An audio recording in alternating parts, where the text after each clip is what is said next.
I will tell you something about the basics of breast ultrasound.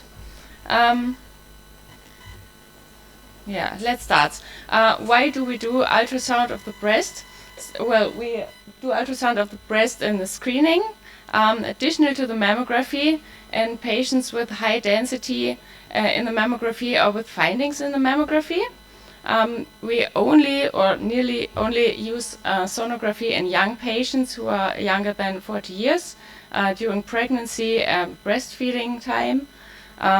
And always do a sonography when we have a tactile finding, when we have pain, or secretion, something else. Good. What we need technical is an ultrasound machine with a linear probe perfectly. If you have 18 megahertz or 10 megahertz, it will be possible. Better is high resolution. We use color Doppler and elastography additional. So, first of all, we have the position of the patient. We put the arm of the patient over the head and position the patient in this case like that the nipple shows up to the ceiling.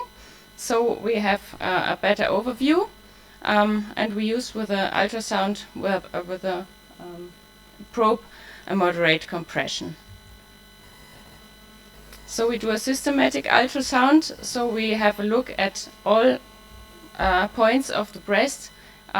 First the axillary lymph nodes, and after that the breast in two directions with in 90 degrees to each other, with overlapping scans, like showed here with the stripes. So we have every point of the breast seen 2 times or more. Okay, for the documentation, we use a pictogram if possible, if the machine has a pictogram, with giving the right position in the picture, or otherwise you can use the clock face and give the time on the clock face where you have a finding to describe something. Yeah. I forgot.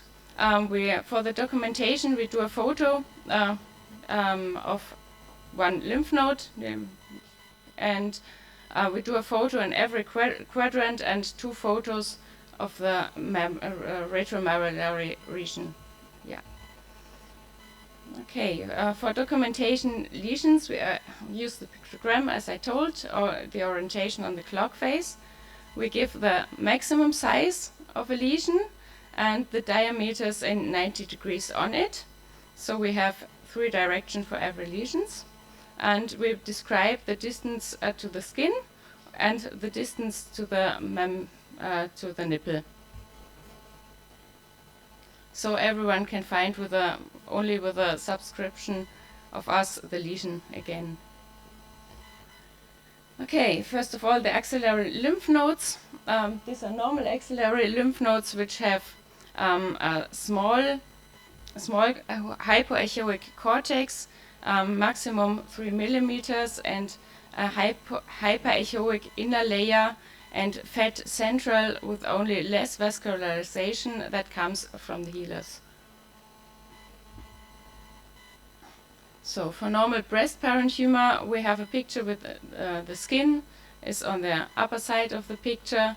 On the lower side of the picture, the dorsal side is we have ribs and the lung surface, and we have the pectoralis muscle.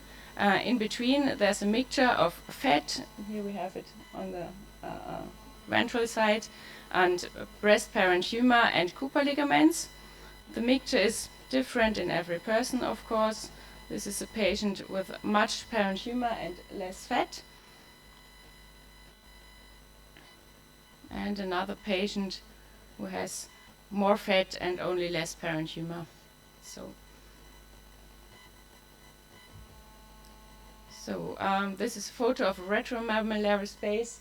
In the big photos we have a little duct ectasis, so we have the milk ducts going to the nipple, and in the smaller picture we have widened ducts with some secret in it. Okay. So, what can we find in the breast? If we have lesions, we can find some benign lesions. The criteria are not always given, but in normal for oval and round lesions are benign. If they lay parallel to the skin, they have a sharp rim, or they are less lobulated. Most benign lesions have sound amplifications, and macrocalcifications can be given. So the vascularization is less or only surrounding, and the lesions in elastography are very smooth and are movable.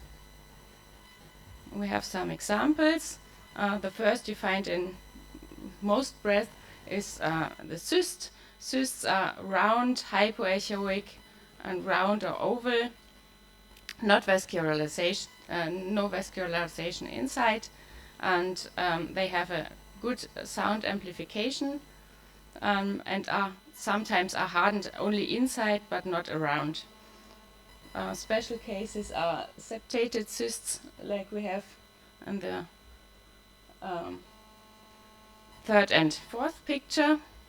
These are normal findings and not malignant. These are cysts with protein in it. Cyst in the right upper picture is a hemorrhaged cyst with a sediment level. The third picture is a cyst with a thickened wall and surrounding vascularization, which is an infected cyst. So, okay.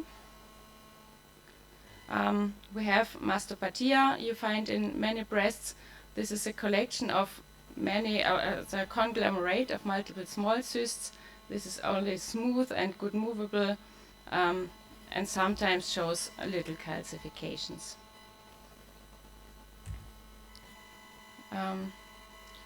This looks, nearly like a complicated cyst, but this is with purulent filling and hypervascularization around and a thickened capsule. This is an abscess. If you have this, you have inflammatory signs, clinical also. Okay, this is one, as surgeons have to be seen. This is a scar. A scar looks nearly like a tumor, but mostly it has contact to the skin, and it has no vascularization inside, so you can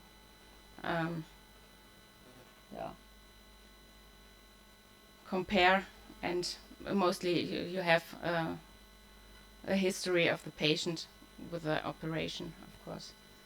Yeah, okay. So another benign lesion is the fibroadenoma. The fibroadenoma is also parallel to skin.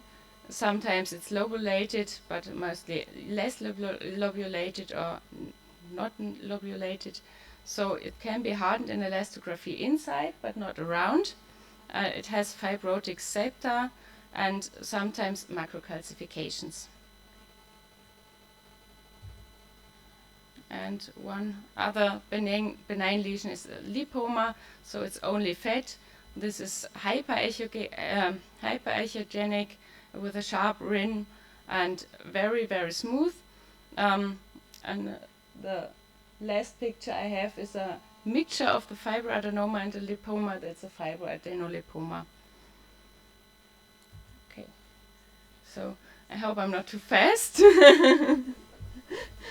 Okay, the phylloides tumor is a semi-malignant tumor, or maybe malignant, which is sometimes difficult to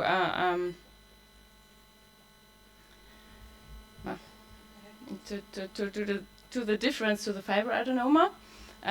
So it is more lobulated, it's more vascularized, more vascularization than the fibroadenoma, and sometimes a little bit hardened. It's more inhomogeneous, but the necessary point is it's growing more, much faster than a fibroadenoma.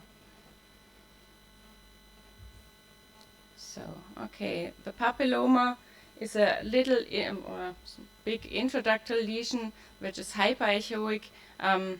and sometimes it's lobulated, and to compare it to sedimentation, you have the vascularization. So if there's an intraductal lesion who's looking not that bad with vascularization, maybe it's a papilloma. So, okay. Then at the end we have the criteria for malignant lesions. Malignant lesions mostly are hypoechoic. They look irregular, speculated, polylobulated. They mostly lie antiparallel to the cutis. They have a very blurred rim with sometimes a hyperechogenic halo. It's interrupting the normal parenchyma structure and the Cooper ligaments. Has a sound shadow, sometimes microcalcifications, is hypervascularizated or has a big feeding vessel that goes in and stops inside, and it's in elastography immovable or less movable and hardened around, like we have here. Some examples with the feeding vessels that go in with the hardening and elastography. And the last picture is a G3 tumor where it's hardened only around because it's necrotic inside. Yeah. Okay, so malignant lymph nodes we have also.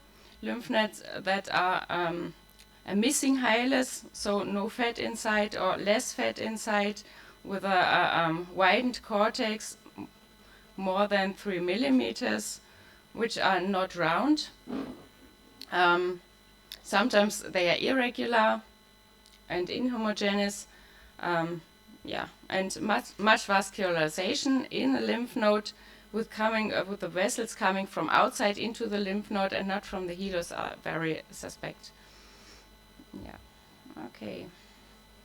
So this is one example, just to be completely.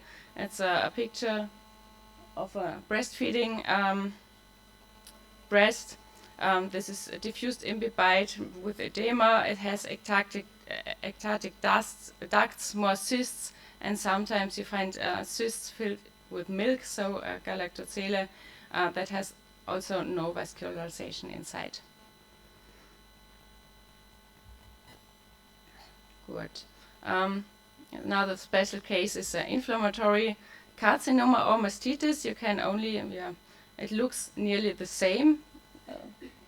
You have a thickened cutis in this case with lymphatic edema and fluid tracks through the breast, with diffuse hypervascularization, and sometimes, like the pictures on the ground, with purulent filled tracks, that's like a phlegmone, or sometimes abscesses, like I told you before. If that doesn't go better with antibiotics, you have to think of an inflammatory carcinoma. Okay, that was a short overview. Are there any questions, or we can talk later? Yeah.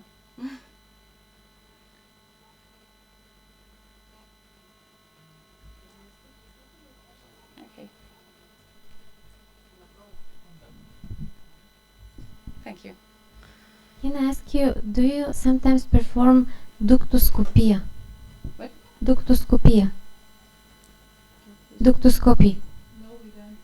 No. You don't do that? Galactography. No. Ductoscopy, no, we don't do. Since many years. We think it's not worthy to do it because we have a ultrasound which is much better for the showing the ducts, and you don't have any further information with the galactography. It's in Austria not used. I never used it in the last 15 years. So only a few persons use galactography. I think it's harmful, and there's no further information, because when we think that you have a papillomatosis, we do a MRI just to look at the wideness of the papillomatose, or we do a CESM to look at it. So you don't have any further information, in our opinion. And in our guidelines, it's not in the guidelines anymore. And so, do you biopsy fibroadenomas, for example?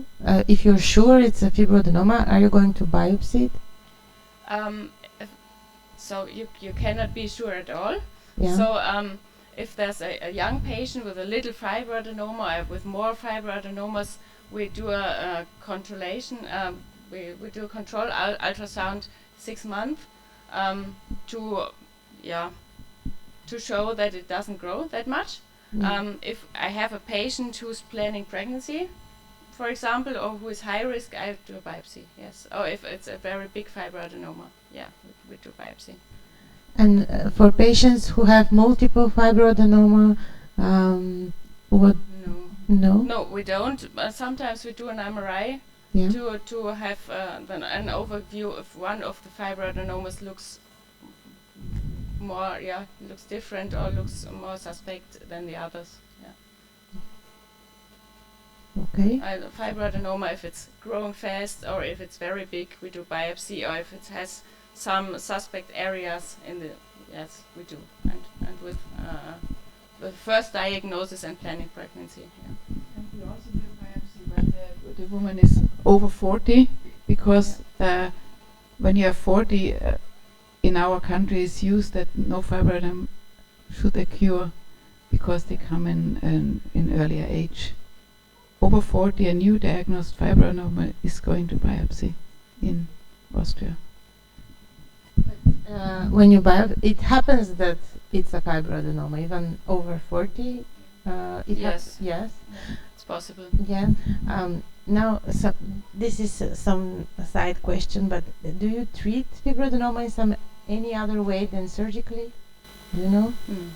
No? We could remove it with a big core needle, but we very seldom do it. Normally we just leave it, just know that this is a fibroadenoma, and then when they don't have pain or they don't think they would like to remove it, we just let it there. But we do the biopsy and the follow-up in 6 months, just to look at it if it's not growing. Please. After how many months? 6 months. 6 months. And then? After 1 year. Thank you.